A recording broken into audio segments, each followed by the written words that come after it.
Guys দেখুন আমি সাজছিলাম মনে করছিলাম দ্রুপদীর ভিডিও করুম কিন্তু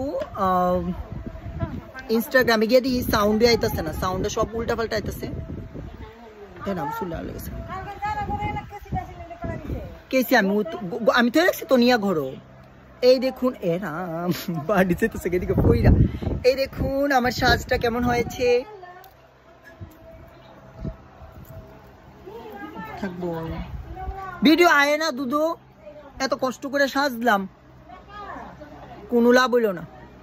এই দেখুন কেমন হয়েছে, আমাকে কেমন লাগছে,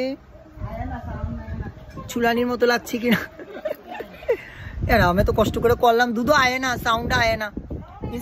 আর ইনস্টাগ্রামে দিয়ে এই সাউন্ডটা অন্য একটা সাউন্ড হয়। দ্রুপদীর ভিডিও করলাম না, এত কষ্ট করে সাজলাম কোনো লাভ হইলো? সাজ্জা এতক্ষণ কষ্ট করে সাজলাম জয়, তোমরা শোনো না বাতাসটা দেখে চুল্লি কেমনি উঠতেছে। বোধ বাতাসটা আইতেছে না, বোধ একটু দিকে যাও, দাঁড়াও বাতাসটা, এই তো বাতাসটা এলে ভালো লাগতেছে। আমি এত কষ্ট করে সাজ্জা দুধ কোনো লাভ হইলো না, দুধ সুন্দর লাগতেছে নি ওই দেখো। সত্যি করে রাখো, মিথ্যা কথা কই বানা তুমি।